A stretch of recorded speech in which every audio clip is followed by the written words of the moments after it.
వసుదేవసుతం దేవం కంసచాణూరమర్దనం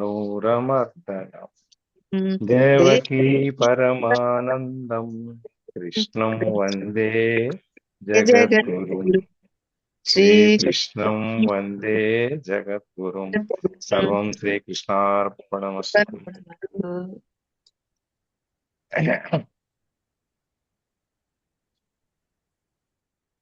ఈ జ్ఞానయోగం అనేటువంటి చాప్టర్లో ఈ భాగంలో జ్ఞానం కర్మయోగం ఇంత మూడో దాంట్లో కర్మయోగం గురించి చూస్తాం. ఇప్పుడు జ్ఞానయోగం గురించి చూస్తున్నాం. కర్మయోగం అంటే ఏంటి, జ్ఞానయోగం అంటే ఏంటి, జ్ఞానాన్ని ఎట్లా ఉండాలి, ఎక్కడ పొందాలి, ఏ విధంగా చేయాలి, దీనికి నిష్కామ కర్మను ఏం చేయాలి, ఆ తర్వాత ఇంద్రియ నిగ్రహం ఎట్లా చేయాలి, ఆ తర్వాత మనం ఆత్మశాంతి కోసం ఆత్మతృప్తి మనం పొందాలి అంటే ఆత్మదర్శనం అంతర్ముఖం చేయటం. తర్వాత దాంట్లో మనకి 12 రకాలైనటువంటి యజ్ఞాలు, మళ్ళీ అందులో నుంచి మనకి ఒక్కొక్క యజ్ఞంలో ఉన్న భాగాలు, యోగ యోగ అష్టాంగ యోగం ఉంది. అష్టాంగ యోగాలు మళ్ళీ 8 రకాలు. ఈ విధంగా కాకుండా వేదాలలో ఇంకా కూడా చాలా రకాలైనటువంటి యజ్ఞాలు చెప్పబడినవి. అవన్నీ కూడా చేయొచ్చు అని చెబుతూ మళ్ళీ మనకి నవవిధమైన భక్తులు, 9 రకాల భక్తులు, ఈ సాధన చతుష్టయం మన 4 రకాలైనటువంటి ఏ పద్ధతుల్లో నేర్చుకోవాలి అనేది, మళ్ళీ యోగ పురుషులు ఈ తత్వదర్శనులు వీళ్ళు మనస్సుని ఏ విధంగా నిగ్రహించుకోవాలి, ఇంద్రియ నిగ్రహం ఎలా ఉండాలి, మరి మనస్సుని ఇంద్రియాన్ని అక్కడి నుంచి మన ఆత్మని ఇవన్నీ ఎలా వెళ్ళాలి, ఇవన్నీ కూడా మనకి ఒకటికి 2 సార్లు విపులంగా విస్తృతంగా స్వామి మనకి చర్చించారు. దాన్ని కూడా మనం వీలైనంత వరకు మనం చాలా లోతుగానే వెళ్ళాము.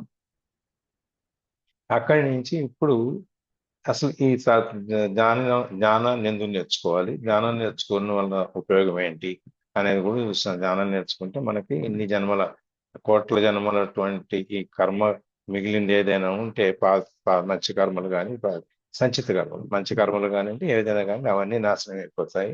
నాశనం అయిపోయినప్పుడు జ్ఞానాన్ని పొందుతాము. ఈ జ్ఞానాన్ని మనం పొందటం ద్వారా ఆత్మదర్శనం అవుతుంది. ఆత్మదర్శనం నుంచి పరమాత్మ దర్శనం మోక్ష సాధనకి వస్తుంది అని చెప్పి ఈ మోక్ష సాధన గురించి ముముక్షువులు అనే వాళ్ళు ఏం చేస్తారు, మోక్ష సాధన కోసం ఏం చేస్తారు, జ్ఞానయోగులు, కర్మయోగులు ఇవన్నీ చెప్పుకుంటూ వచ్చి మొన్న శనివారం నాడు అసలు ఈ యజ్ఞాలన్నింటిలో ఏది గొప్ప యజ్ఞము అని చెప్పి చెప్తూ దానిలో జ్ఞాన యజ్ఞం అంత గొప్పది లేదు అంటూ జ్ఞాన యజ్ఞం యొక్క ప్రాముఖ్యత గురించి, దాని యొక్క అవసరాన్ని గురించి మళ్ళీ కొంచెం ఒకసారి కానిస్తున్నారు ఈ 39వ శ్లోకంలో. దాంట్లో జ్ఞానానికి సంబంధం ఏంది ఏదీ లేదు, అంత పవిత్రమైంది కూడా ఏదీ లేదు అని. కాబట్టి అట్లాంటి జ్ఞానం మనం పొందాలి అంటే మనం ముందు కర్మయోగులం అవ్వాలి. కర్మయోగులు అంటే ఏ కర్మ చేసినా కూడా మనం దాని యొక్క ఫలాన్ని ఆశించకూడదు.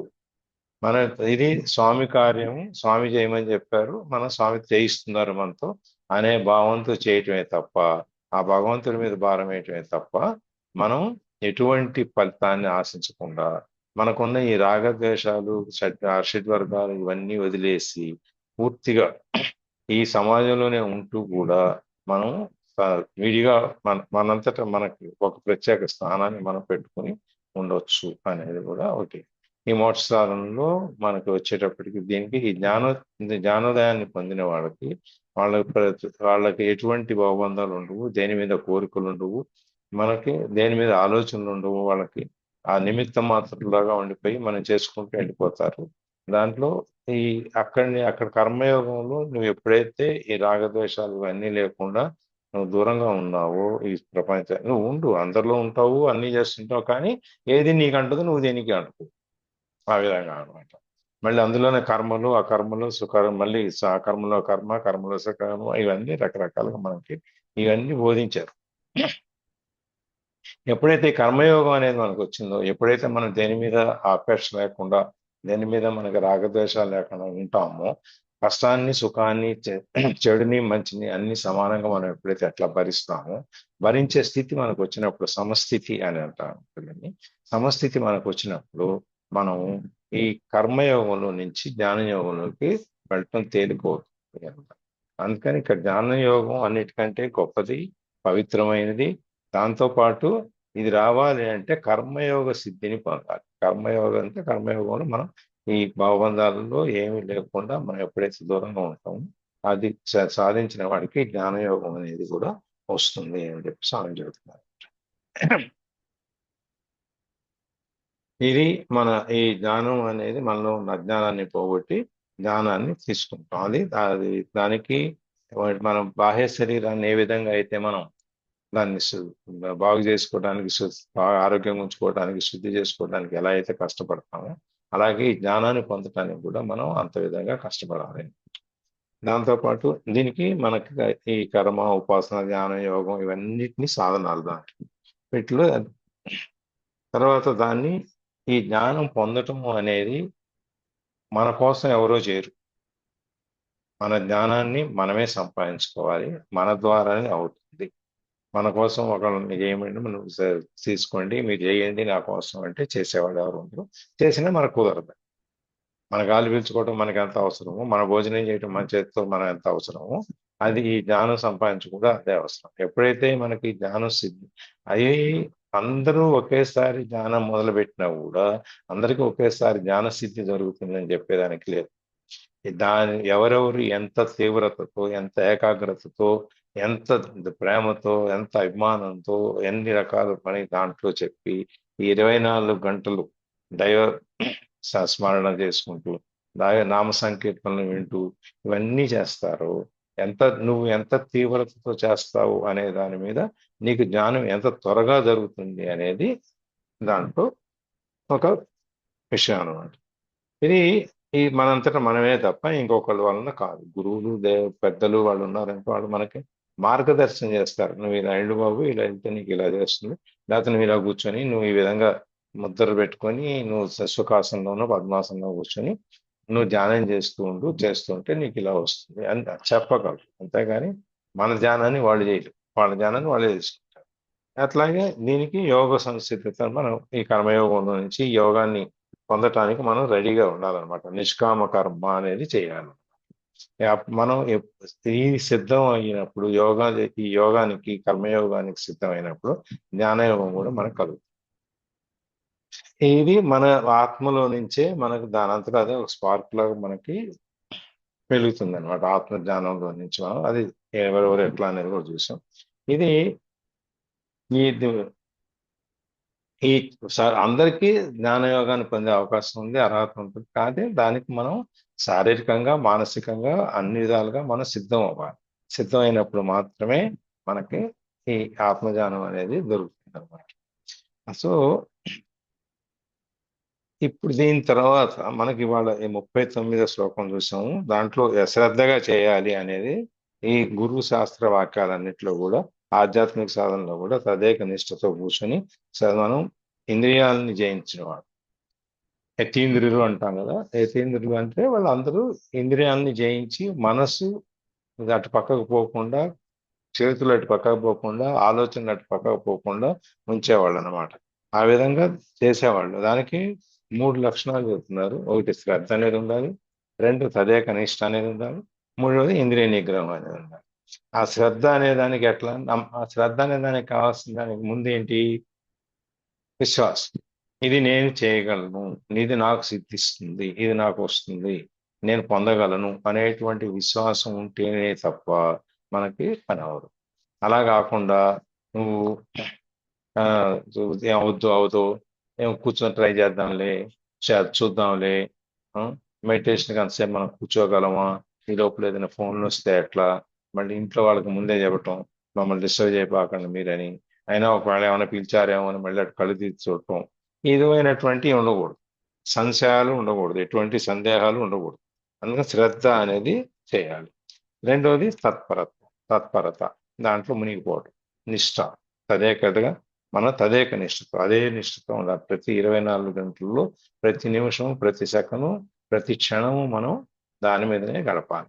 అప్పుడు మనకి ఆ పట్టుదల ఏకాగ్రత అనేది ఎప్పుడైతే ఉంటుందో అప్పుడు మనకి ఈ త్రికరణ శుద్ధిగా అంటే మనస వాచ కర్మణ మనం దీన్ని ఆచరించాలను. అప్పుడు ఒకే పని మీద మన శ్రద్ధను ఉంచాలి. మనం 10 పనుల మీద మన మైండ్ని, మన కాన్సన్ట్రేషన్ని, మన నిష్టని మనం డివైడ్ చేస్తే మనకి పని అవ్వదు. దానికి ఒక్క ఏక ఒకే పని మీద మనం మన దీక్షని మనం కేంద్రీకరించడం, తీవ్రతగా చేయటం అనే దాంట్లో చిన్న స్టోరీ చెప్తాం. నిన్నే చెప్పుకుంటూ వస్తున్నా, సరే ఇవాళ చెప్పుకున్నాం. ఒక ఆయన ఒక పెద్ద ఆయన ఇంటికి వెళ్ళాడు. వెళ్ళి సార్ని చూడాలండి అంటే, ఆయన పూజలో ఉన్నారండి, టైం పడుతుంది కూర్చోండి అంటే, సరే కూర్చున్నాడు. కూర్చున్నాడు, ఊరుకోవచ్చు కదా, అక్కడేదో గుణపం ఉంటే అక్కడ గుంటలు అవుతున్నాడు. ఈయన వచ్చేటప్పటికి ఒక గంటలో ఒక 10 గుంటలే వేసాడు, ఒక అడుగు అడుగు అడుగు లోపల. ఆయన వచ్చి కోపం, ఏంటా నువ్వు నన్ను కలవటానికి వచ్చి గుంటలు అవుతున్నావు ఏంటి, ఇల్లంతా ఇట్లా చేసావు, మా వాకిలంతా ఇట్లా చేసావు అంటే, లేదండి నువ్వు తవ్వుదామని మొదలుపెట్టాను, సరే ఇక్కడ కొంచెం తవ్విన తర్వాత మళ్ళీ ఇక్కడ పడదామని చెప్పి మళ్ళీ పక్కకి మళ్ళీ పక్కకి మళ్ళీ పక్కకి మళ్ళీ పక్కకి, ఈ విధంగా ఈ 10-12 గోతులు తవ్వాల్సి వచ్చిందండి. ఆయన అంటాడు పెద్ద ఆయన, ఒక చోట తవ్వుకుంటూ వెళితే నువ్వు 15 గజాలు 16 గజాలు లోపలికి తవ్వుకుంటూ వెళ్తే నీకు నీళ్లు పడతాయి, కానీ సగం సగం తవ్వుకుంటూ వెళ్తే ఎట్లా నీళ్లు పడతాయి అయ్యా అంటాడు. అంటే ఆయన అంటారు, అయ్యా మీరు 20 పటాలు పెట్టుకుని 20 మంది దేవుళ్ళకి 20 స్తోత్రాలు అష్టోత్తరాలు సేవలు ఇవన్నీ చేసుకుంటూ వస్తే మీకు భక్తి వచ్చి మీకు జ్ఞానం వచ్చినప్పుడు నాకెందుకు రాదు, ఇక్కడ నీళ్ళు ఎందుకు పడవు అనేది ప్రశ్న.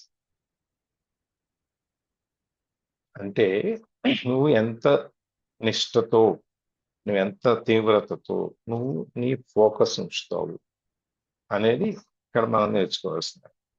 దాంతోపాటు ఇంద్రియ నిగ్రహం అనేది ఇంకోటి. మనకు చూపు పోయిన దగ్గర కల్లా మన మనసు పోకూడదు,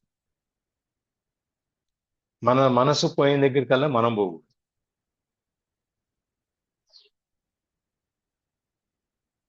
చెట్టు మీద మామిడి పండు కనపడింది, వెళ్తాం, అది కోస్తాం, తెచ్చుకుంటాం. ఈ లోపల తోట యజమాని చూస్తాడు, ఒక కాపలవాడు చూస్తాడు, చూసి అక్కడక్కడి నుంచి ఒక కర్ర చెప్తాడు, మన దెబ్బ నడిపించిన కాళ్ళకి దెబ్బ తగిలింది, కోసిన చేతులకి దెబ్బ తగిలింది, చూసిన కళ్ళకి నీళ్లు వచ్చినాయి, అంతే కదా. అదే సార్ చెప్పారు సార్ ఇంతకు ముందు ఇది. చెప్పానా? ఓకే. మళ్ళీ అవును అంటే సార్. ఇక్కడ సందర్భం కోసం అది మనం, అందుకని కళ్ళు పోయిన దగ్గర కల్లా మనసు పోగు, మనసు పోయిన దగ్గర కల్లా మనం పోగు. ఈ మూడు కాకుండా ఉన్నప్పుడు మనకు ఆ ఇంద్రియ నిగ్రహం అనేది మనకు వస్తుంది. ఇంద్రియ నిగ్రహము అట్లా అన్నమాట. అందుకని మనం దీని ద్వారా ఈ ఇంద్రియ నిగ్రహము తర్వాత మన ఈ సదేకనిష్ట శ్రద్ధ ఇవన్నీ ఎప్పుడైతే ఉన్నాయో అప్పుడు మనకి ఈ పరమశాంతి అనేది మనకు దొరుకుతుంది. ఈ పరమశాంతిని మనకు కావాలి అంటే ఆత్మజ్ఞానం కావాలి, ఆత్మజ్ఞానం కావాలి అంటే కర్మయోగం కావాలి, కర్మయోగం కావాలి అంటే మనం ఇవన్నీ ఇంద్రియ నిగ్రహము, సదేకనిష్ట శ్రద్ధ ఇవన్నీ పెట్టుకోవాలి. ఇవన్నీ పెట్టుకున్నప్పుడు మనకి ఇవన్నీ ముందు నుంచి వెనక్కి వస్తే మోక్ష సాధనకి ఏమేం కావాలని వెనక్కి వస్తే ఇట్లా, లేకపోతే కింద నుంచి ఇలా పెడితే మనం మోక్ష సాధన. దాన్ని మనం ఈ ఇంగ్లీష్లో సెల్ఫ్ యాక్చువలైజేషన్ స్టేజ్ అంటాం అనమాట. అంటే మనల్ని మనం మర్చిపోయి దాంట్లో కలిసిపోవటానికి స్టేజ్, ఆ స్థితికి మనం చేరుకోవటానికి. ఆ విధంగా మనం ఇక్కడ ఈ మూడు, ఈ పరమశాంతి కావాలి అంటే, ధ్యానం కావాలి అంటే శ్రద్ధ ఉండాలి, తదేకనిష్ట ఉండాలి, ఇంద్రియ నిగ్రహం ఉండాలి. ఈ మూడు ఉన్నప్పుడు మనకి జ్ఞాన ఇది జ్ఞానం అనేది ప్రాప్తి కలుగుతుంది. దాని తర్వాత మనకి పరమశాంతి కలుగుతుంది. ఇది నేను చూసాము. ఇవాళ శ్రద్ధ లేని వాడికి, సరే ఇవన్నీ నాకు లేవండి మా వల్ల అవ్వదు, ఇప్పుడు ఏంటి మా పరిస్థితి ఏంటి? నేను పొద్దున్నే లేచానా, పరిగెట్టానా, సాయంత్రం వచ్చానా, సీరియల్ చూసానా, తిన్నానా, పడుకున్నానా, ఎందుకంటే నాకేం కాదు, మేమేం చేయాలి అని చెప్పాడు. దానికి స్వామి ఏం చెప్తున్నారో చూద్దాం. 40వ శ్లోకం. అగ్నశ్చ శ్రద్ధధానశ్చ సంశయాత్మా వినశ్యతి, నాయం లోకోస్తి న పరో న సుఖం సంశయాత్మనః. పుస్తకాలు దగ్గర పెట్టుకుంటున్నారా? పుస్తకం ఏమన్నా, లేకపోతే ఊరికే చెప్తుంటే వింటా ఉన్నారా? ఎవరు సార్? అందరూ సార్ మేము వింటూ ఉన్నాం సార్. ఈ పుస్తకం ఎవరు పెట్టుకుంటున్నారు? ఒక మనోదర్ గారేనా? మా దగ్గర అసలు బుక్ లేదు సార్. మీ దగ్గర మీరు అక్కడ అమెరికాలో ఉన్నారుగా, మీకు ఉండదు. ఇక్కడికి వచ్చాక ఇంట్లో ఉందా? ఎక్కడ? ఆహా లేదు, వేరే వాళ్ళు ఎవరో వచ్చారు కానీ అది ఎక్కడుందో మరి. తీయండి వచ్చాక. అవును సార్, కంపల్సరీ భగవద్గీత చదవాలి సార్. అప్పుడు ఎందుకంటే పుస్తకం ఎందుకు భగవద్గీత అడుగుతున్నాను, ఒకటి చదివితే జీవితం ఎలా జీవించాలో తెలుస్తుంది. ఆ శ్లోకాలు కూడా మేడం తెలుగులాగానే ఉందంటాం కానీ చదువుతుంటే అసలు అన్న ఒత్తులు అంతా అసలు మనకు చాలా చక్రాలు యాక్టివేట్ అవుతాయి అంతగా. ఆ, అందుకని అంటే పుస్తకం ఎదురుగుండా ఉంటే ఏమవుతుందంటే కొన్ని కొన్ని మధ్యలో ఆ శ్లోకంలో కొన్ని వర్డ్స్ నేను చెప్పేటప్పుడు మళ్ళీ చూసుకోవడానికి అవకాశం ఉంటుంది అనమాట. అందుకోసం అడుగుతున్నాను. ఇక్కడ ఈ శ్లోకంలో రెండు ముఖ్యమైన పదాలు ఉన్నాయి. ఒకటి సంశయాత్మ అనేది ఒకటి, ఇంకోటి సంశయాత్మనః సుఖం. నా సుఖం సంశయాత్మనః అనేది ఒకటి. రెండు రకాలు, రెండు ఒకటే ఉంటాయి, రెండు అక్షరాలు మనకి. సరే, ముందు దీనికి అర్థాలు చూద్దాం. అజ్ఞచ్చ అంటే అజ్ఞాని, జ్ఞానం లేనివాడు. అశ్రద్ధ దానచ్చ, శ్రద్ధ లేనివాడు. సంశయాత్మ, ఇంకా దేవుడు శాస్త్రాలను కానీ గురువు వాక్యాలను కానీ నమ్మకం లేనివాడు, సందేహించబడేవాడు. వినశ్యతి, పూర్తిగా నశించును. సంశయాత్మనః, సంశయ చిత్తునకు, సంశయ మనస్సు గలవానికి, అయం ఈ లోకః లోకము, నాస్తి లేదు, పరహ పరలోకమును లేదు, నా లేదు, సుఖమును లేదు. ఈ మూడు లేనివాడికి, అజ్ఞానికి, తర్వాత శ్రద్ధ లేనివాడికి, మనకు సందేహం ఉండేవాడు. ఈ మూడు ఉన్న వాళ్ళకి ఈ లోకంలో కానీ పరలోకంలో కానీ సుఖం అనేది లేదు. జ్ఞానం లేనివాడు, శ్రద్ధారహితుడు, సంశయచిత్తుడు వినాశమునే పొందును. సంశయచిత్తునకు ఇహలోకము గాని పరలోకము గాని సౌఖ్యము గాని లేవు. నీకు విశ్వాసం అనేది నీకు లేకపోతే, శ్రద్ధ అనేది లేకపోతే, నువ్వు జ్ఞానాన్ని తెలుసుకోకపోతే, అంటే చదివి ఏంచుందనేది తెలుసుకోకపోతే, నీకు వినాశనం. అంటే నువ్వు దానివల్ల ఏం సాధించేది లేదు. మళ్ళీ నీకు జన్మల మీద జన్మలు, మళ్ళీ ఈ సంచిత కర్మలు, మనకి ఈ ఆగామి కర్మలు, ఇప్పుడున్న కర్మలు, ఇవన్నిట్లో కొట్టుకుంటూ తిరుగుతానే ఉంటాం. జ్ఞానం పొందిన వాడికి జ్ఞానం అనేది మనకి ఈ కర్మలన్నిటినీ ఒక అగ్నిలాగా దహించేస్తుంది, ఒక కత్తిలాగా నరికేస్తుంది జ్ఞానం ఉన్నవాడికి. ఈ లేని వాడికి ఏమీ ఉండవు. వాడికి పరలోకం ఈ లోకం ఏమి ఉండదు, అక్కడ సుఖాలు ఉండవు, నిన్ను ఇది నాశనం చేసేస్తుంది అని చెప్పి ఇక్కడ తాత్కాలి. అంటే మనం ఈ గురువు గారు చెప్పే దాని మీద కానీ, శాస్త్రాలు వేదాలు రాసిన దాని మీద కానీ, అట్లాగే ఈ పరమార్థ సత్యం, మనం ఈ మోక్షం సాధన, భగవంతుడు, ఆ పరమాత్మ, పరమార్థం, మన యొక్క పరమార్థం అంటే మన పుట్టుక యొక్క అర్థం, మన పుట్టుక యొక్క అవసరం ఏమిటి అని, ఇవన్నీ కనుక మూడు ఉంటే, ఈ మూడు లేకపోతే కనుక, ఈ శ్రద్ధ ఇవన్నీ ఏమి లేకపోతే, వాడు ఏ జ్ఞానం అనేది పొందలేకపోతే వాడి జీవితం వ్యర్థము, నాశనం అయిపోతుందంటే ఏదని కాదు, వాడి జీవితం వ్యర్థం అయిపోతుంది అనమాట. అందుకని ఈ శ్లోకంలో మనకి ముందు శ్లోకంలో పరమశాంతి ఇవన్నీ ఎలా పొందొచ్చో చెప్పారు 39లో. ఈ శ్లోకంలో మనకి ఏమి లేకపోతే ఏం జరుగుద్ది అనేది చెప్పారు. మన జీవితం వ్యర్థము అని చెప్పేసి, మన ఈ సంసార కోపంలో పడిపోయి ఈ బురదలోనే, ఈ సంసారం అనే బురదలోనే మనం బయటికి రాలేకుండా, బురద కూడా కాదు యాక్చువల్గా ఊబి, అందులోనే కొట్టుకుంటూ ఉంటాము. అందులో నుంచి బయటకు వచ్చే ప్రయత్నం కూడా మనం చేయకపోతే, ప్రయత్నం చేస్తానే కనీసం ఎవరో ఒకళ్ళు అటు ఇటు చూసి లాగుతారు బయటకు. ప్రయత్నం చేయకపోతే మనం లోపల ఆ విధంగా ఇందులో అజ్ఞాని అనేవాడు ఒకడు, శ్రద్ధ లేనివాడు, సంశయశిష్టుడు. ఈ ముగ్గురు ఏమికి ప్రయోజనం ఉండదు, వాళ్ళ జీవితము వ్యర్థము, వాళ్ళ పుట్టుక వ్యర్థము అనేది మనకి స్వామి చెబుతున్నారు అన్నమాట. ఇందులో అజ్ఞాని ఏం చేస్తాడు, ఈ పరమార్థ విషయాలు ఏంటి, మన పుట్టుక ఎందుకు, మనం దేనికి పుట్టాము, దీనివల్ల ఉన్న పర్పస్ ఏంటి, మన ప్రతి జీవికి జన్మ తీసుకున్నప్పుడు ఆ జన్మకి ఏదో ఒక పరమార్థం అనేది ఉంటుంది, ఒక అర్థం అనేది ఉంటుంది. అది లేనప్పుడు, నువ్వు అది గ్రహించినప్పుడు, మామూలుగానే నువ్వు వెళ్ళిపోయేటప్పుడు నువ్వు ఏమీ సాధించలేవు, జీవితం వ్యర్థం. నీకు నువ్వు ప్రశ్నించుకోవాలి, నేను ఎందుకు పుట్టాను, నా జన్మ వల్ల ఏమిటి ఈ ప్రపంచంలో జరిగేది, ఉపయోగం ఏంటి అనేది మనం తెలుసుకొని, అప్పుడు తెలుసుకుంటే తప్ప మనం ఈ జ్ఞానం వైపు ప్రయాణం అనేది జరగదు మనకు. అందుకని అజ్ఞాని అనేవాడు ఇవన్నీ ఏం తెలుసుకోడు కాబట్టి వాడు ఈ కళ్ళ ముందు కనపడేటువంటి విషయాలనే, ఈ బాహ్య శరీరము, బాహ్య రూపము, కళ్ళ ముందు ఎదురుకుండా కనపడే ఈ విషయాల్ని మాత్రమే వాడు చూసుకుంటూ దీంట్లోనే బతికేస్తాడు. అంతే తప్ప కళ్ళ ముందున్న నిజాన్ని, కళ్ళ ముందున్న అర్థాన్ని వాడు గ్రహించలేడు అనమాట. అది జ్ఞానం లేదు కదా వాడికి, అజ్ఞానం కదా, అందుకని చెప్పి వాడికి ఏమీ అర్థం కావు. వాడి పని నేను ఇంతవరకే అనుకుంటాం, పొద్దున్న వెళ్ళటం, ఉద్యోగం చేయడం, సాయంత్రం రావడం, తినడం, పడుకోవడం, అంతే, ఎందుకంటే ఉండదు అనమాట.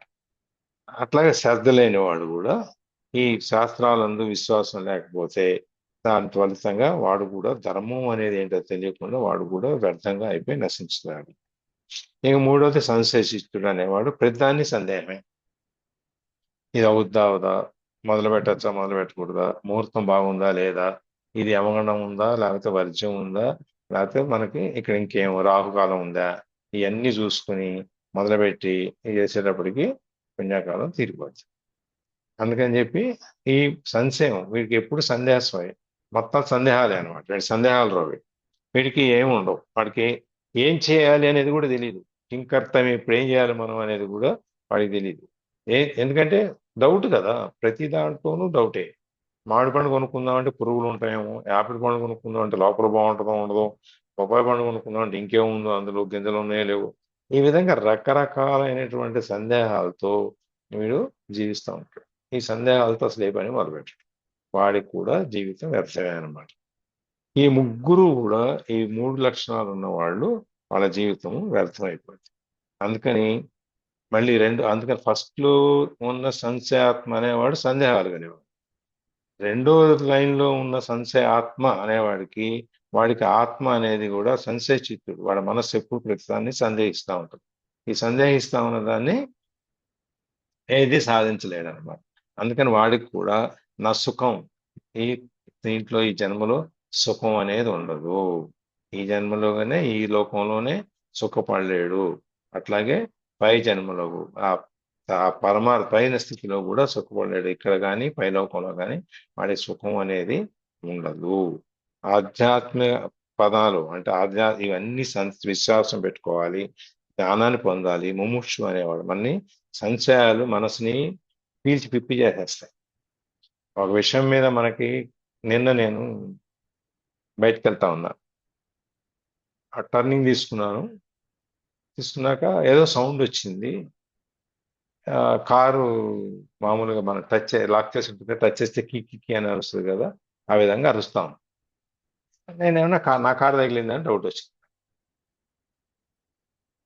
సరే ఆగే టైం లేదు, వెళ్ళిపోవాలి అర్జెంటుగా అని చెప్పి అక్కడనే వెళ్ళిపోతున్నా, కానీ సగం దూరం ఆల్మోస్ట్ ఆ చివరి దాకా వెళ్ళేదాకా కూడా నాకు మైండ్లో ఇదే కొడతాను, ఎందుకు సౌండ్ వచ్చింది, వాడు ఎందుకు మన తగిలిందా కారు, ఎక్కడన్నా కారు తగిలితే తెలుస్తుంది, కారు తగలలేదు, మరి కారు తగలకపోతే ఎందుకు సౌండ్ వచ్చింది, ఏమైంది ఏంటి, సందేహం, నమ్మకం లేకపోతే.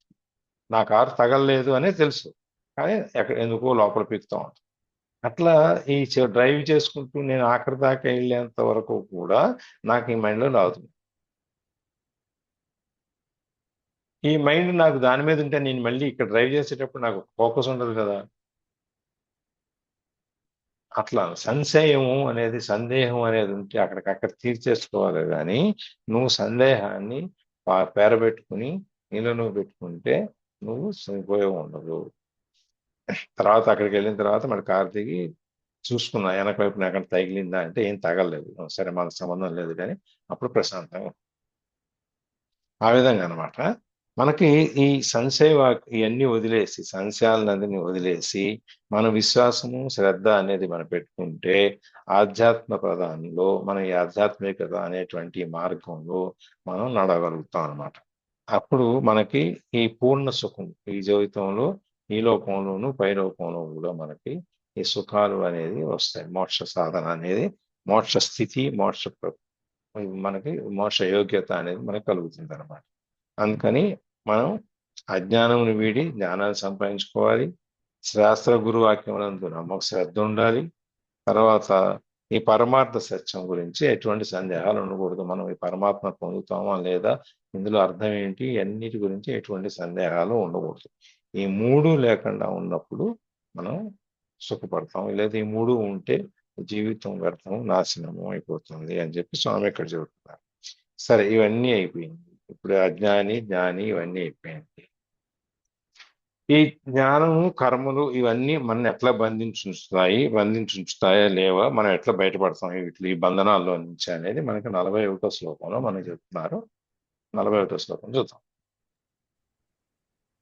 యోగ సన్యస్త కర్మాణం జ్ఞాన సంచిన్న సంశయం ఆత్మవంతం న కర్మాణి నిబధ్నంతి ధనంజయ. ధనంజయ, ఓ అర్జున, యోగ సన్యాస్త కర్మాణం, నిష్కామ కర్మయోగముచే కర్మ ఫలములను త్యజించిన వాడును, లేక ఈశ్వరార్పణం అనర్చిన వాడిని. ఏ పని చేసినా కూడా మనం ఇప్పుడు ఎట్లయితే కృష్ణార్పణం అని చెప్పుకుంటున్నామో ఆ విధంగా ప్రతిదీన్ని దాని యొక్క ఫలితాన్ని దైవానికి, పైవాడికే నువ్వు వదిలేసినప్పుడు అట్లాంటి వాడు. కానీ జ్ఞాన సంచిన్న సంశయం, జ్ఞానముసే సంశయాలు అనుకున్న సందేహాలన్నీ నివర్తి చేసుకున్నవాడు, అంటే ఇవన్నీ తీసేసుకున్నవాడు, తెలుసుకున్నవాడు. ఆత్మవంతం, ఆత్మనిష్ఠుని, కర్మాణి, కర్మములు నా నిబద్ధంతి అంటే బంధింపవరు. ఓ అర్జున, నిష్కామ కర్మయోగముచే కర్మఫలములను త్యజించిన వాడు, లేక ఈశ్వరార్పణమనర్చిన వాడు, జ్ఞానముచే సంశయములను నివర్తించుకున్నవాడు,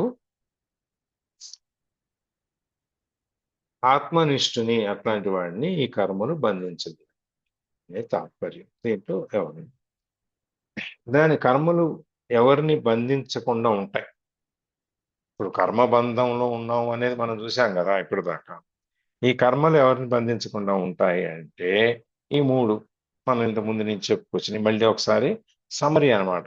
మనం ఇప్పుడు దాకా 40 శ్లోకాల్లో మనం విన్నదంతాను మళ్ళీ 41, 42లో సమ్మరీ చేస్తారు. మొత్తం అంతా ఒకసారి సంక్షిప్తంగా మళ్ళీ ఒకసారి చర్చిస్తారు అన్నమాట. నిష్కామ కర్మయోగం గురించి చెప్పుకున్నాం మనం. అట్లాగే కర్మ ఫలాన్ని వదిలేయాలి అనేది దాని గురించి చెప్పుకున్నాం మనం. ఆ శ్లోకం ఉంది కదా, ఏంటది?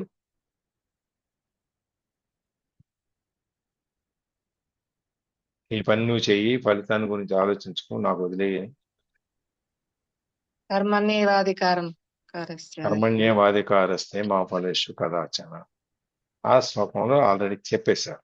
ఇవన్నీ కూడా మనం ఆల్రెడీ జ్ఞానాన్ని పొందటము, ఈశ్వరార్పణ చేయటము, అంటే 24 గంటలు స్వామి నామస్మరణ, లేకపోతే స్వామి వినటము, స్వామి గురించి ఆలోచించటము, ఇవన్నీ ఈ రకరకాలవన్నీ మనకు ఆల్రెడీ చెప్పారు. మళ్ళీ ఇక్కడ ఎందుకు చెబుతున్నారు అంటే మళ్ళీ ఒక్కసారి మనకి మర్చిపోతామేమో అని చెప్పని, ఒకరోజు చెప్పి ఒకరోజు చదివే కాదు కదా, ఇది 1 గంటలోనో అరగంటలోనో మనం ఈ దాదాపుగా 40 శ్లోకాలు దాదాపుగా గడిచిన మనం 15-20 రోజుల నుంచి చెప్పుకుంటూ వస్తాం.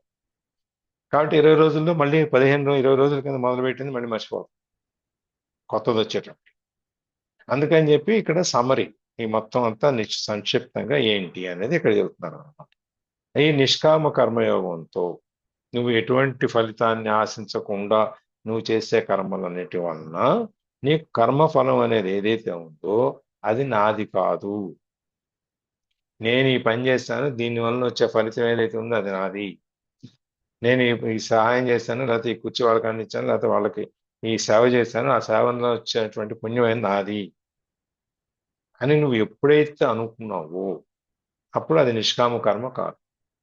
ఫలితాన్ని నువ్వు ఆశించి చేస్తున్నావు, నాకు పుణ్యం వస్తుంది ఈ పని చేస్తే కాబట్టి నేను పుణ్యం కోసం చేస్తున్నావు అని నువ్వు అది కూడా ఆశించకూడదు. కర్మఫలం అనేదాన్ని నువ్వు ఏది వచ్చినా సరే, మంచి అయినా చెడైనా నువ్వు దాన్ని ఆశించకూడదు.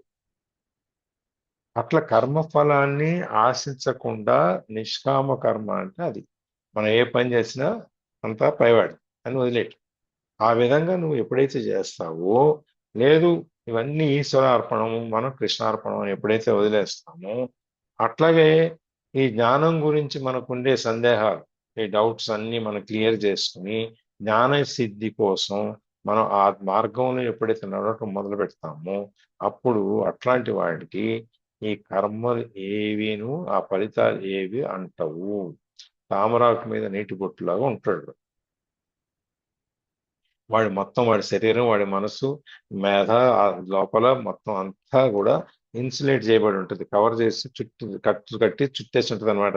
వాడిని నేనేమి టచ్ చేయకుండా ఉంటాను, బయట ఏమేమి. నువ్వు దేని మీద నీకు ఆశ ఉండదు, దేని మీద కోరిక ఉండదు, దేని మీద నీకు శ్రద్ధ ఉండదు. శ్రద్ధ ఒకటే దాని మీద ఉంటుంది, మనం మోక్ష సాధన మీద, జ్ఞానం పొందటం మీద. లేదు ఏ పని అయినా చేస్తుంటే ఆ పని మీద వరకే, ఇంకో పక్కకి మనం వెళ్ళాం.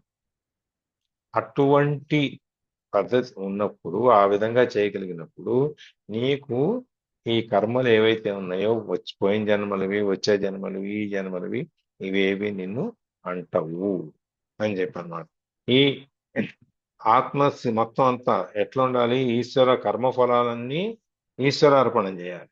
ఎటువంటి సంగరహితుడు అంటే ఎటువంటి కోరికలు, ఆలోచనలు ఉండకూడదు. అట్లాగే ఇవన్నీ లేని వాడికి నిరంతరము మనం ఎన్ని పనులు చేసినా, ఏం చేసినా కూడా, నువ్వు నల్లిని చంపినా, దోమని చంపినా, ఏది చంపినా కూడా నీకు దానివల్ల వచ్చే ఫలితం ఏమి నిన్ను అంటుకోతుంది అని చెప్పి ఇందులో అనమాట. అట్లాంటి కర్మలు చేయటంలో కానీ, చేయకుండా ఉండటంలో కానీ ఏముండవు, బంధాలు అనేవి ఏమి ఉండవు అనమాట. అట్లాంటి ఇవన్నీ ఉన్నప్పుడు, ఈ బంధాలు ఇవన్నీ లేని అన్ని వదిలేసుకున్నప్పుడు, జ్ఞానాన్ని కలిగేంత వరకు జీవుడిని సంసారం బాధిస్తుంటాయి. మనకి జ్ఞానం పొందేంత వరకు, అంటే ఇప్పుడు ఒకసారి మనం ఇదే చదువుతున్నాం, లేదా మనం ఇంతకుముందు ఎన్నో పుస్తకాలు చదివాము. ఆ పుస్తకాలన్నింటిలో మనకు పూర్తిగా అర్థమయ్యేంత వరకు మనం ప్రశ్నలు వేసుకుంటున్నాము, లేకపోతే ఒకళ్ళు తెలిసి సమాధానాలు ఒకళ్ళు చెప్పుకుంటున్నాం కదా, మనం చెప్పుకుంటున్నాం కదా. అవును సార్. ఆ విధంగా మనకున్న సంశయాలు, మనకున్న సందేహాలు అవన్నీ నివృత్తి చేసుకుని, తీర్చుకుని జ్ఞానం వైపు చూడగలిగిన వాడు, వీళ్ళు ఇవన్నీ చేసే వాళ్ళకి, ఆత్మనిష్ఠుడికి, బ్రహ్మజ్ఞాన సంపన్నుడికి, ఇవన్నీ వాళ్ళకి ఈ పాత జన్మల కర్మలు ఏవి నిన్ను బంధించవు. ఇప్పుడు ఒక సందేహం మనకు వస్తుంది, మళ్ళీ సందేహాలు రాకూడదు అంటున్నాం కదా, అయినా వస్తాయి మనకి. ఏమని వస్తాయి? మనం ఆల్రెడీ సగం వయసు అయిపోయింది కదండి. సరే, మనం ఎప్పుడు 25లో ఉంటాం మానసికంగా, అది పక్కన పెట్టండి. మనకి ఇంత సగం వయసు అయిపోయింది, దాదాపుగా మనం ఒక 80 సంవత్సరాలు, 90 సంవత్సరాలు జీవిస్తాం అనుకుంటే సగం పైన దాటిపోయాం కదా. మనకి దాటిపోయినప్పుడు మనము ఏ విధంగా ఈ జ్ఞానం పొందేయడానికి సమయం మనకుందా? సమయం కావాలంటే ఉంటది సార్, లేకపోతే ఎందుకు ఉంటది సార్? ఉండదు. అంటే నువ్వు సమయం ఎప్పుడూ ఉంటది, నువ్వు దాన్ని వినియోగించుకోవడం తెలియాలి అంతే. ఆ వినియోగించుకోవటం కూడా మళ్ళీ అందులో ఇంకో వర్డ్ ఉంది, సద్వినియోగము అని. 2 పదాలు, వినియోగము, సద్వినియోగము, ఇంకోటి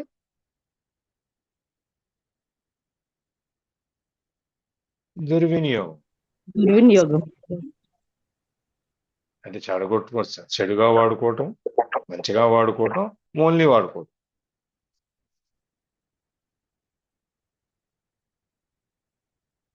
మంచివాడు చెడ్డవాడు కాకుండా ఇంకో సమస్థితి మధ్యలో ఉంటుంది, ఏది చేయని వాడు. అందుకని మనం మనకున్న ఈ సమయాన్ని, మనకున్న పని, జీవితాన్ని మనం సద్వినియోగం గనక చేసుకోగలిగితే, మనం ఇప్పటి నుంచి మనం దాని మీద గనక మన దృష్టిని పెట్టగలిగితే సాధించవచ్చు. అక్కడ కూడా సందేహం ఏం అక్కర్లే మనకి, అదనమాట. అందుకని ఈ ఎవరైనా సరే, ధనవంతులైనా, బలవంతులైనా, లేదు ఎంత చదువుకున్న వాళ్ళైనా, ఎంత అందగాళ్ళైనా, ఎవరన్నా కానీ, వాళ్ళందరూ ఈ ప్రపంచంలో ఆత్మజ్ఞానాన్ని పొందినవాడు తప్ప మిగిలిన వాళ్ళు ఎంత గొప్పవాళ్ళని, నాకు ఎన్ని కోట్లు ఉన్నాయి, లక్షల కోట్లు ఉన్నాయి కాబట్టి ఈ పాపాలు, ఈ కర్మలు, దీని ఫలితాలు నాకు రాకూడదు అనుకుంటే అది రాకండే ఉండవు. నువ్వు ఎంత పడన్నా కానీ నీకు ఆ ఫలితాలు ఎప్పుడైనా వస్తాయి. లేకపోతే కుచేలుడు శ్రీకృష్ణుడికి అంత స్నేహితుడై ఉండి అంత అగర్భ దరిద్రాన్ని ఎందుకు భరించాలి? అక్కర్లేదు కదా. అవన్నీ భరించి పాప ఆ మోక్ష సాధనకు అవకాశం వచ్చినప్పుడు కృష్ణుని చూడటం జరిగింది. తర్వాత సుఖాలన్నీ వచ్చినాయి. అది ఎంత గొప్పవాడైనా సరే ఈ కర్మ ఫలితం అనే దాన్ని అనుభవించాలి. ఈ కర్మ ఫలితం అనిపించకుండా ఉండాలి అంటే జ్ఞానిగా మారాలి. జ్ఞానిగా మారాలి అంటే నీకు కర్మయోగం అనేది సిద్ధించాలి. కర్మయోగం సిద్ధించాలి అంటే నీకు ముందున్న ఈ నిష్కామ కర్మలు, ఇంద్రియ నిగ్రహాలు, శ్రద్ధ ఇవన్నీ కూడా నీకు రావాలి. ఇవన్నీ వచ్చినప్పుడు నీకు ఇది జరుగుతుంది. కాబట్టి ఆత్మజ్ఞానం అనేది ఎవరిని ఆపదు. వాళ్ళు ఆత్మవంతుడు అవటానికి, ఆత్మజ్ఞానాన్ని పొందటానికి ప్రయత్నం చేసి ప్రయత్నంలో విజయాన్ని సాధించగలగాలి అనేది ఈ శ్లోకంలో చెప్తున్నారు. ఇవన్నీ చేసేటప్పుడు మనకి కర్మలు అనేది మనల్ని బంధించవు అని చెప్తారు. ఇప్పుడు దీని తర్వాత నెక్స్ట్ శ్లోకం 42 ఇవాళకి ఈ నిష్కామ కర్మయోగాన్ని ఆశ్రయించాలి అంటే భగవంతుడు అర్జునుడికి ఏమని చెప్తున్నాడు అనేది చెప్తున్నాను. ఈ శ్లోకంలో 42వ శ్లోకం చూద్దాం. తస్మాదజ్ఞాన సంభూతం కృత్స్నం జ్ఞానాసినాత్మనః చిత్వైనం సంశయం యోగం ఆతిష్టోత్తిష్ఠ భారత. ఉత్తిష్ట భారత ఓ అర్జున, తస్మాత్ అందువలన, ఆత్మనః నీ యొక్క, వృత్తం హృదయమున ఉన్నదియు, అజ్ఞాన సంభూతం అజ్ఞానం వలన పుట్టినది అవు, ఏనం సంశయం ఈ సందేహమును, జ్ఞానాసిన అంటే జ్ఞానం అనే ఖడ్గం చేత, చిత్వా ఛేదించి, యోగం జ్ఞానయోగం సాధనమైన నిష్కామ కర్మ యోగమును అతిష్ట ఆచరింపుము. ఉత్తిష్ట లేవుము. ఉత్తిష్ట భారత అంటే ఒక అర్జునుడా నువ్వు మొదలుపెట్టు అని చెప్పి దానికి తాత్పర్యం, ఓ అర్జున, కాబట్టి నీ యొక్క హృదయమునన్నదియు అజ్ఞానం వలన పుట్టినదియు అవు ఈ సంశయమును జ్ఞానమును ఖడ్గముచే ఛేదించి వేసి నిష్కామ కర్మయోగమును ఆచరింపుము లెమ్ము. ఇప్పుడు దాకా విషాదయోగంలో మొదటి చాప్టర్లో ఏం చెప్పారు? నాకు అవసరమా, నేను ఇప్పుడు ఇంతమందిని చంపాలా, అయిన వాళ్ళందరినీ చంపితే జరిగే ప్రయోజనం ఏంటి, ఈ ప్రపంచం ఏ విధంగా తలకిందులైపోతుంది, ధర్మం ఎలా నశిస్తుంది, ఇవన్నీ రకరకాలైనటువంటి సందేహాలు అర్జునుడు వెళ్ళిపుచ్చడం జరిగింది. దానికే కదా ఇప్పుడు ఈ గీతాబోధనంతా జరిగింది. ఆయనకున్న సందేహాల వల్ల ఈ సందేహాలన్నింటినీ బయటపెట్టి దీంట్లో నుంచి బయటకు వచ్చి ఇప్పుడు జ్ఞానం వచ్చింది. జ్ఞానం అంటే ఏంటి, ఏం జరుగుద్ది, ఎలా నువ్వు ఈ కర్మల యొక్క ఫలితాన్ని తప్పించుకోవచ్చు, ఇవన్నిటినీ నీకు బోధించాను కాబట్టి అర్జున నేను లేచి ఈ యుద్ధానికి సిద్ధం అవ్వు అని చెప్పి లేవడానికి ఈ శ్లోకంలో చెప్తారు. ఇప్పుడు నీకు ఈ హృదయంలో నువ్వు జ్ఞానాన్ని ఎలా పొందాలి, దానికి ఏమేం చేయాలి, ఇవన్నిటిని ఎన్ని యజ్ఞాలు ఉన్నాయి, మనవులు ఈ జీవుడు ఏమేం చేయాలి, సామాన్య మానవుడు అనే అన్నింటినీ చర్చించుకుంటూ వచ్చాము. కాబట్టి నీకున్న సందేహాలు, నీకున్న భయాలు, నీకున్న ఇవన్నీ వదిలే దాన్ని ఏం చేయాలి అంటే ఈ జ్ఞానాన్ని పొందు. జ్ఞానం అనేటువంటి ఈ కత్తితో నువ్వు దాన్ని నరికేసి ముక్కలుగా చేసి పక్కన పడేసి నేను యుద్ధానికి సిద్ధం అవ్వు, యుద్ధం గురించి నువ్వు రెడీ అవ్వు అని కర్తవ్యాన్ని ఇప్పుడు భగవానుడు ఆయనకి కార్యాచరణ కోసం యాక్షన్లోకి తీసుకొస్తారు. కర్తవ్యం అంటే నీ డ్యూటీ చెయ్యి, నువ్వు నీ పని నువ్వు చెయ్యి, మిగిలిన నీకు అనవసరం, నువ్వు దేన్ని ఆలోచించక్కర్లేదు, అందుకనే కర్మణ్యేవాధికారస్తే అని చెప్పి ఇవన్నీ నాకు వదిలేయి అని చెప్పి నువ్వు లేచి కార్యరంగంలోకి పదా నువ్వు అని చెప్పి చెప్తున్నారు అన్నమాట.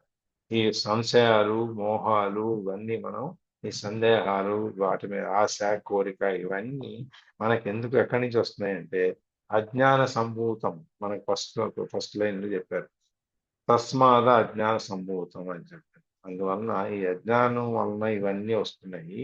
ఈ అజ్ఞానం వీటన్నిటికీ ఈ కోరికలకి, కోపాలకి, సంశయాలకి తల్లి లాంటిది.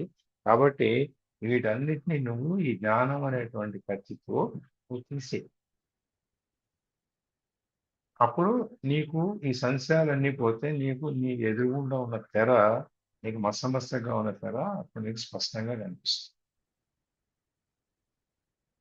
నువ్వు అట్లాగే ఇందులో ఇంకొకసారి జ్ఞానాసిన ఆత్మనః అని చెప్పి ఈ అజ్ఞానం అనేదాన్ని నువ్వు జ్ఞానం చేత సమర్థుడు కాబట్టి, జ్ఞానమే దీనికి విరుగుడు కాబట్టి, నువ్వు ఏ సాధనములు కావు కాబట్టి దాన్ని ఈ జ్ఞానం చేత ఈ అజ్ఞానాన్ని పారదోలేసేయి, ఖడ్గాన్ని అంటే తీసేసేయి అని చెప్పి.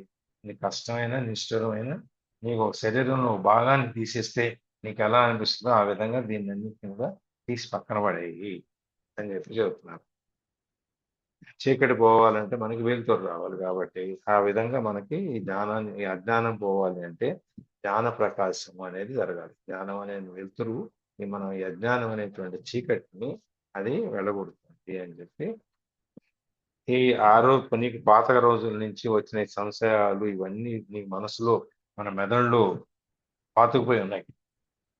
మనకి 18 సంవత్సరాల వయసు వచ్చేంత వరకు మనం 148,000 సార్లు నెగిటివ్ గా మనం ఆలోచిస్తూ ఉంటాం. 18 సంవత్సరాల వయసు వరకు ప్రతిదీ నెగిటివ్. చిన్నప్పటి నుంచి అంటే దాదాపుగా నెలకి రోజుకి లెక్కేసుకుంటూ వస్తే 20 రోజుకు దాదాపు 22,000 సార్లు మనకు మనమే చెప్పుకుంటాం ఇది మన వల్ల కాదు అని చెప్పి. అనుభవించగలరా ఇది? 18 డివైడెడ్ బై 1,45,000 అంటే ఎంత అయినది? 1,40,000 రౌండ్ ఫిగర్, ఇంకా ఎక్కువ తక్కువ ఉండొచ్చు.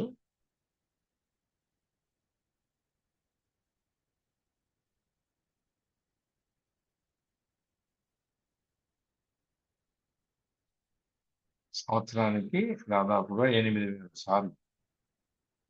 సంవత్సరానికి 8,000 సార్లు అంటే రోజుకి 100 సార్లు వేసుకుంటాం.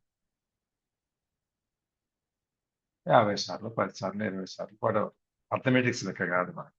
మనకి మనం ఎన్నిసార్లు నెగిటివ్గా చెప్పుకుంటాం, ఇది నేను చేయలేను, ఇది నా చేత కాదు, ఇది నాకు రాదు, ఇది అవుద్దు అవ్వదు, ఇంటికి వెళ్తే ఇప్పుడు ఈ సమస్య చెబితే ఇంకేమంటారు, ఆ సమస్య చెబితే. ఎప్పుడు నిన్ను నువ్వు తక్కువ చేసుకుంటున్నావు. సార్ తక్కువ చేసుకుంటున్నామా ఎక్కువ చేసుకుంటున్నామా అని కూడా తెలియని వయసు సార్. అదే తెలియదు. మేము ఆ చిన్న వయసులో ఇంత జ్ఞానం మనకి ఇప్పుడున్నంత మెచ్యూరిటీ ఉండదు కదా సార్. ఉండదు. అమ్మ వెనక నాన్న వెనక ఈ రోజు అంతవరకే గాని మనం తక్కువ చేసుకుంటామని అసలు ఆలోచనే రాదు కదా సార్. రాదు. ఎందుకు రాదు అంటే మనకు చిన్నప్పటి నుంచి మనకి ఏం నూరు పోసారు, ఇది చేయకూడదు, అది చేయకూడదు, ఇలా చేయకూడదు, అలా చేయకూడదు అని చెప్పారే కానీ ఇలా చెయ్యి, అలా చెయ్యి, ఇది చెయ్యి, అది చెయ్యి చెప్పారా మనకి ఎవరన్నా?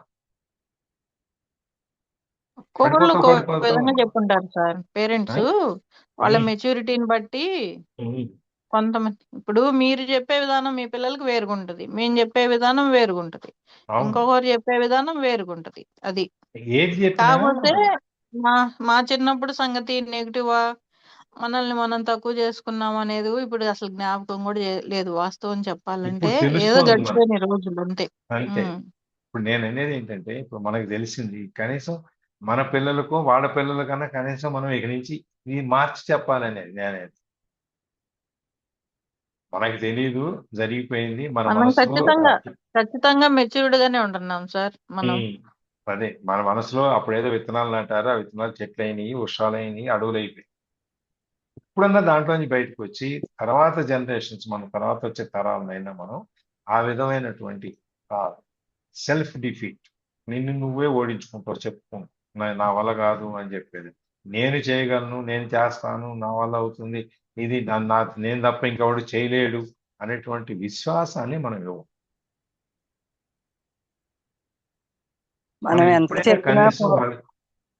మనము ఎంత చెప్పినా పూర్వజన్మ సువాసనను బట్టండి మనం మార్చలేం కొంతమందిని.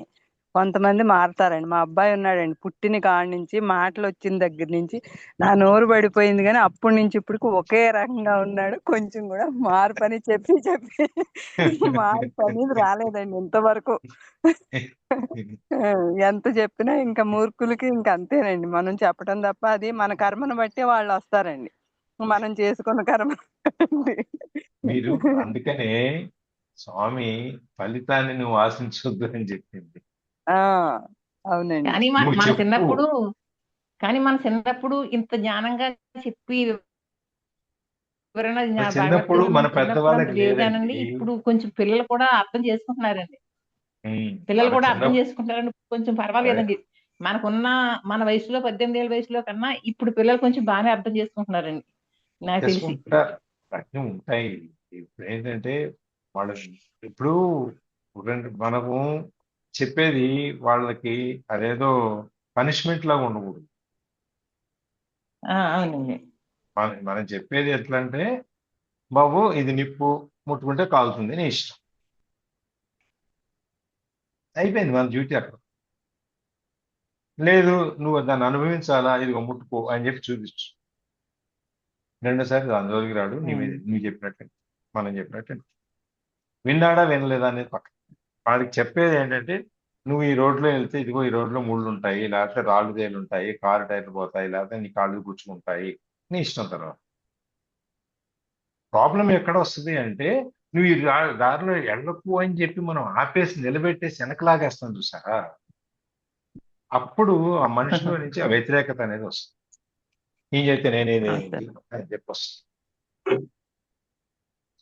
అందుకని మనం ఈ అనాది కాలం నుంచి, స్వామి అందుకే ఇక్కడ చెప్పేది, ఈ అనాది కాలం నుంచి మన హృదయంలో ఇవన్నీ తెస్తేసుకుని ఉన్నాయి. ఎప్పటి నుంచో పూర్వజన్మల నుంచి ఈ జన్మలోనూ మన పెద్దవాళ్ళు మనకు నేర్పింది ఇవన్నీ మనకి తెస్తేసుకుని ఉన్నాయి. ఇవన్నీ మనకు శత్రువు లాంటివి అన్నమాట. ఆ శత్రువుని మనం ఈ హృదయంలో పాతుకుపోయి ఉన్నాడు. ఆ హృదయంలో నుంచి శత్రువుని తీసారు. అందుకని జ్ఞానం అనే కత్తి అని వాడారు. జ్ఞానంతో అని అట్లా కత్తి అని కూడా వాడారు. ఈ జ్ఞానం అనే ఈ కత్తితో నువ్వు నరికి చంపేదాన్ని.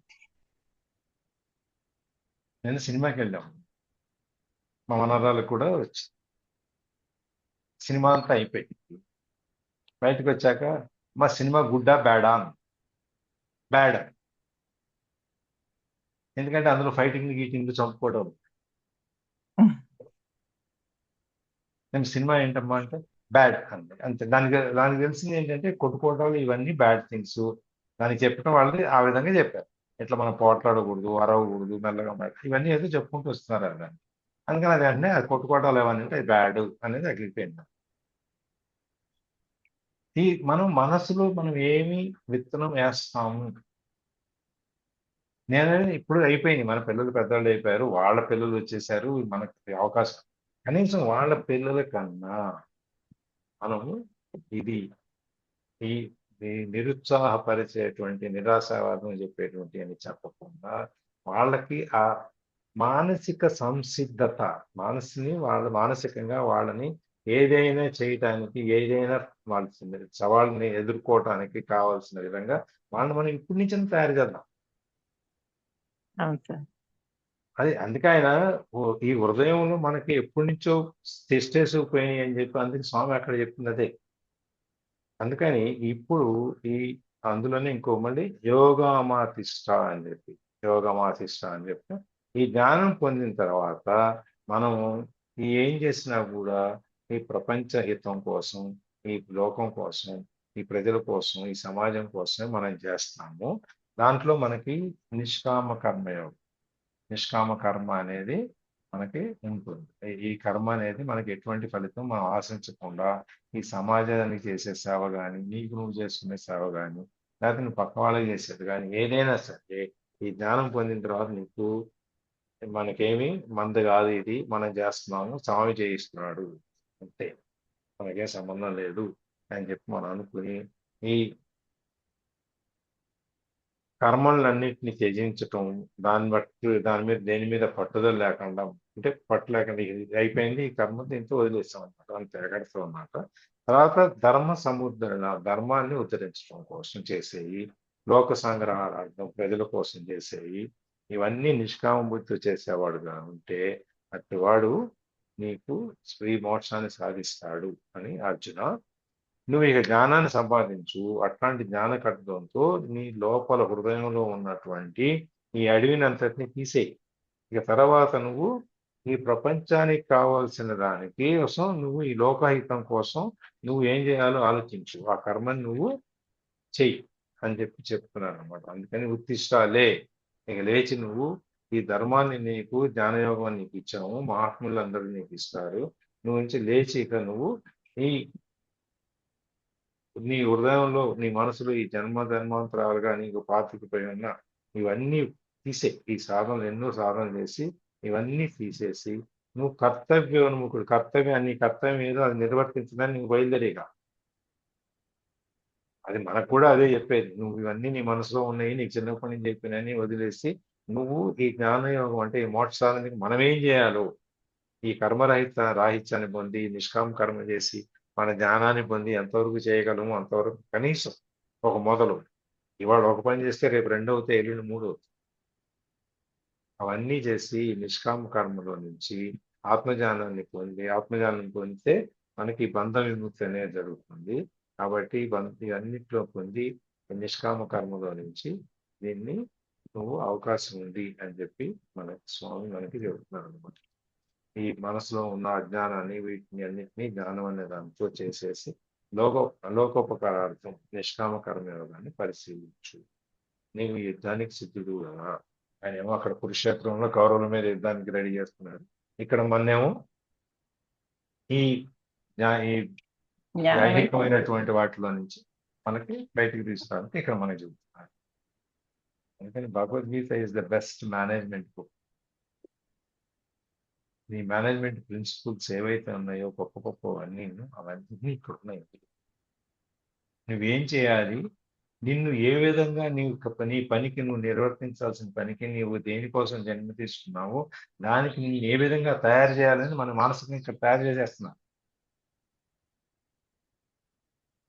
సో ఇవాళకి మనము ఈ జ్ఞానయోగం అనేటువంటి అధ్యాయాన్ని మనం ఇక్కడ పూర్తి చేసాము. దిగ్విజయంగా అని అంటారు. పుష్పిక చదవాలా సార్?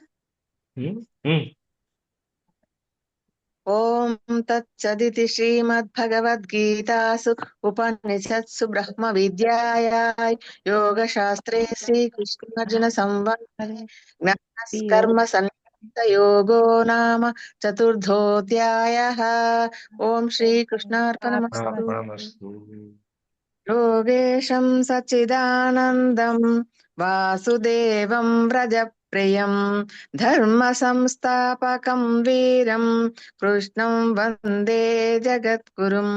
శ్రీకృష్ణం వందే జగద్గురుం. అర్పణమస్తు. శ్రీకృష్ణార్పణమస్తు. కృష్ణార్పణమస్తు.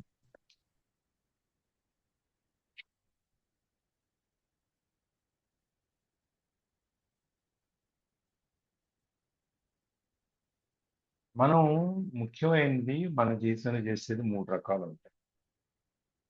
సెల్ఫ్ టాక్, నువ్వు నీ గురించి ఏం మాట్లాడుతున్నావు, నీ గురించి నువ్వేం అనుకుంటున్నావు. మన అవతల నన్ను ఏమనుకుంటున్నావు అని అంటాం చూసారా, వాడేమనుకుంటున్నాడో పక్కన నువ్వేమనుకుంటున్నావు. తర్వాత సెల్ఫ్ ఎపీరియన్స్, నువ్వు అద్దం ముందు కూర్చొని నువ్వేమనుకుంటావు గురించి. సెల్ఫ్ కమాండ్, నీకు నువ్వే విధమైనటువంటి ఇండికేషన్స్ ఆర్ ఇన్స్ట్రక్షన్స్ ఇస్తున్నావు. ఏంటి సార్ సెల్ఫ్ లాస్ట్ ది? సెల్ఫ్ కమాండ్, కమాండా? నీకు నువ్వు చెప్పాలి కదా, నువ్వు ఇది చేయరా, ఇది వెళ్ళాలి కదా. నువ్వు నువ్వేమి డైరెక్షన్ ఇస్తున్నావు అని ఈ 3 మనం కనుక ఒకసారి అనలైజ్ చేసుకుంటే, మనం ఇంతకుముందు కూడా అనుకుంటాం, అద్దం ముందు నిల్చొని నాకు సెల్ఫ్ కాన్ఫిడెన్స్ రావాలంటే నాకు నమ్మకం నేను ఇట్లా ఉన్నాను, ఇక్కడ మొటాలు ఉన్నాయి, ఇక్కడ మచ్చలు ఉన్నాయి, ఇక్కడ ఇది ఉంది. ముక్కు కొత్తగా సన్నగా ఉంది, లేకపోతే లావుగా ఉంది, పెదాలు లావుగా ఉన్నాయి. ఇవన్నీ కాదు మనం చూడాల్సింది. మనం ఏ విధంగా ఎంత సౌందర్యంగా ఉన్నాం. నీకు అందులో ప్రతి వాళ్ళకి ఏదో ఒక సాఫ్ట్ పాయింట్ లేకపోతే స్ట్రాంగ్ పాయింట్ ఏదో ఒకటి ఉంటది కదా. నువ్వు బలమైన కారణాలు ఏమున్నాయి దాన్ని చూడు. నేను ఎక్కడ ఎవరితో ఇంటర్వ్యూ చూస్తా ఉన్నా. శ్రేయస్ అయ్యర్ క్రికెటర్ ముందు తీసేశారు, దెబ్బలు తగిలింది ఇదని ఇదని చెప్పి కొన్ని మ్యాచ్లు ఆడనివ్వడం. ఫైనల్ గా మన ఐపీఎల్ లో లాస్ట్ మ్యాచెస్ లో తీసుకొచ్చారు. ఆ ఐపీఎల్ దాంట్లో ఫస్ట్ సెంచరీ కొట్టింది శ్రేయస్ అయ్యర్ మొత్తం అన్ని టీముల్లో. ఈ తర్వాత అందరూ కొట్టం మొదలు పెట్టారు. అది ఆయన అదే ఆ ఇంటర్వ్యూ చెప్తాడు, నేను నా బలహీనతలు ఉన్నాయి నాకు తెలుసు, నేను నా బలహీనతల మీద కనుక నేను నా మనసు పెట్టున్నట్టయితే నేను మళ్ళీ ఆడేవాడిని కాదు.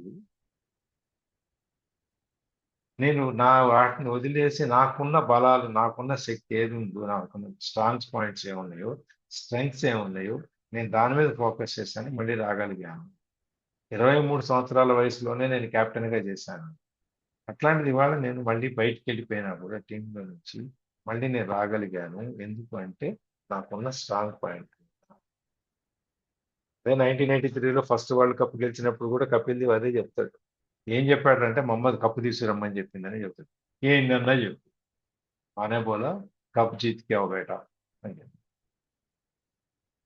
అందరు నవ్వేవాళ్ళు. ఫస్ట్ లో ఇంగ్లాండ్ వాళ్ళు ఇండియన్ టీంని అసలు ఇంప్రూవ్ చేయలేదు. అందరూ అయిన తర్వాత లాస్ట్ లో ఇక బాగుండదు అన్నట్టుగా చేశారు. చేసినప్పుడు అందరూ నవ్వారు, మేము కప్పు తీసుకుని వెళ్తున్నాం అంటే. Command, self command, self talk, నేను ఈ కప్పు తీసుకెళ్తాను అని చెప్పి ఆయన ఎన్నిసార్లు అనుకున్నాడు. ఎదురుగుండా చూసి ఆయన ఎన్నిసార్లు ఇమేజ్, సెల్ఫ్ ఇమేజ్, నేను ఇది సాధించగలను యాజ్ ఎ కెప్టెన్ అని చెప్పి ఆయన ఎన్నిసార్లు అనుకున్నాడు. ఎన్నిసార్లు మైండ్ కమాండ్ ఇచ్చుకున్నాడు, నువ్వు ఇది సాధిస్తావు సాధిస్తావు సాధిస్తావు అని చెప్పి. వరల్డ్ కప్ వచ్చి ప్రతి మ్యాచ్ కి అయిపోగానే వాళ్ళు బీసీసీఐ వాళ్ళు టికెట్లు రిజర్వ్ చేసి పెట్టేవాళ్ళు. ఈ మ్యాచ్ అయిపోయి ఓడిపోతారు ఎలాగో, ఇక వచ్చేంత డబ్బులు అన్న ఎందుకు అని చెప్పి మళ్ళీ క్యాన్సిల్ చేయాల్సి వచ్చేది గెలిచిన తర్వాత. ఇక చాలేరు బాబు, ఆడింది ఎన్నిసార్లు క్యాన్సిల్ చేస్తాం వచ్చేయండి అంటే టీం మేనేజర్ పాపం ఆయన బతిలాడాడు. కాదు కాదు గెలిచారు కదా ఇంకొక మ్యాచ్ ఆడదాం, ఓడిపోతే వస్తాము, ఆడనియండి ఆడనియండి అని చెప్పి టీం మేనేజర్ ఎంత బతిలాడుకుని మేనేజ్మెంట్ ని టికెట్లు అట్లాగే క్యాన్సిల్ చేసుకుంటూ ఉంచుకుంటూ తీసుకెళ్ళి. అది మనం నమ్మకం అనేది, విశ్వాసం అనేది ఉండాలి.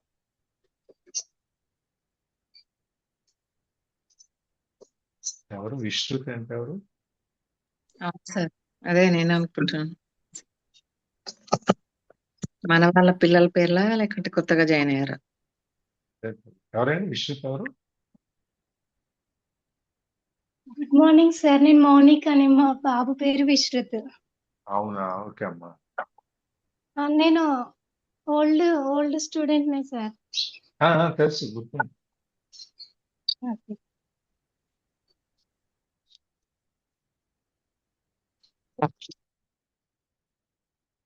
ఓకే, రికార్డింగ్ ఆపేద్దాం. ఇంకేమన్నా షేరింగ్ ఉందా?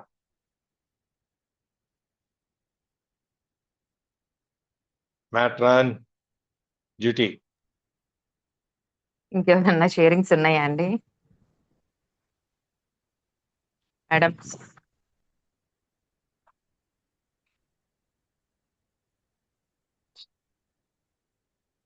సార్ రికార్డింగ్ స్టాప్ చేసి